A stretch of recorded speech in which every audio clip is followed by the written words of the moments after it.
सभी के घर में हमें अलग अलग विचार वाले व्यक्ति मिल ही जाएंगे, पर चंपकलाल के घर की बात तो कुछ और ही है।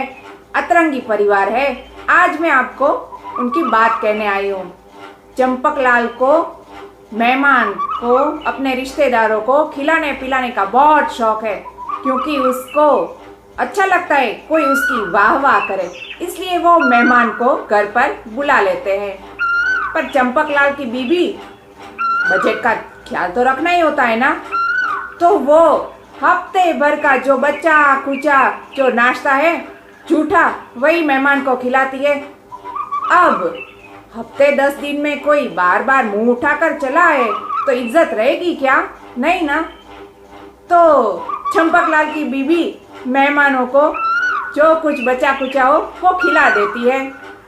और चंपकलाल की अम्मा, उसे पान का बहुत ही शौक है। पान खाती है और जहाँ तहाँ थूक देती है। चंपकलाल की बीवी उसे कहती है कि अम्मा जी, ये इतना ना किया करे, मुझे सफाई करनी पड़ती है। पर वो मानती नहीं।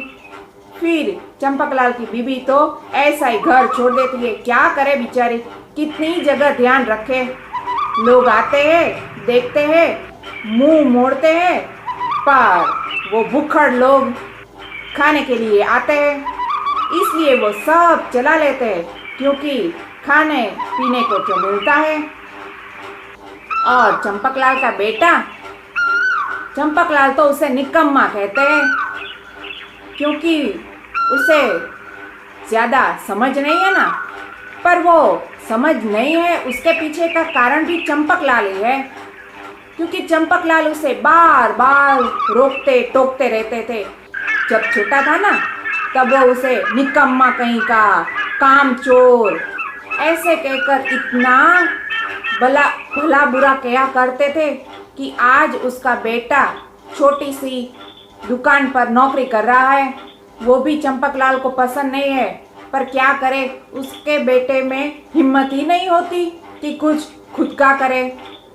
पर चंपकलाल की बेटी वो सबको कहती है कि किसको कैसे रहना चाहिए तो अच्छा लगे। चंपकलाल को वो समझाती है कि आप मेहमान को बुलाते हैं सिर्फ वाह वाही के लिए, पर वो लोग तो खा पी कर चले जाते, किसी को तो रिश्ते की शर्म है ही नहीं। तो फिर आप ऐसे लोगों को घर पर बुलाते ही क्यों है, जो सिर्फ खाने पीने के लिए आते हैं, जिसको आपसे तो कोई मतलब ही नहीं है? ऐसे को रिश्तेदार बनाकर आपको क्या फायदा? फिर वो अपनी माँ से कहती है कि माँ, आप कुछ बोला करो ना, कि मुझसे इतना काम नहीं होगा, मुझसे जितना होगा उतना ही मैं करूँगी।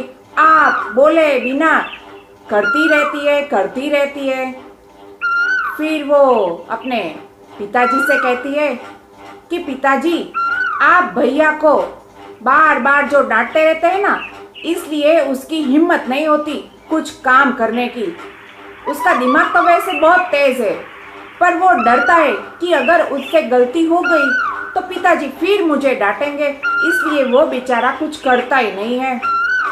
और चंपकलाल की बेटी अम्मा जी से कहती है कि अम्मा जी, घर सबका है तो ख्याल भी तो सबको ही रखना पड़ता है। आप ऐसे इधर उधर थूक देगी तो फिर घर बिगड़ेगा और फिर हमारी इज्जत क्या रहेगी? इज्जत की छोड़िए चले, पर हम खुद यहाँ रहते हैं, क्या ऐसा अच्छा लगता है कि हम अपने ही घर को बिगाड़े? चंपकलाल की बेटी तो सबको समझाती रहती थी। अच्छा, तो ऐसा था चंपकलाल का अतरंगी परिवार। अच्छा, तो फिर मिलते हैं ऐसी कोई समस्या और समाधान को लेकर। तब तक के लिए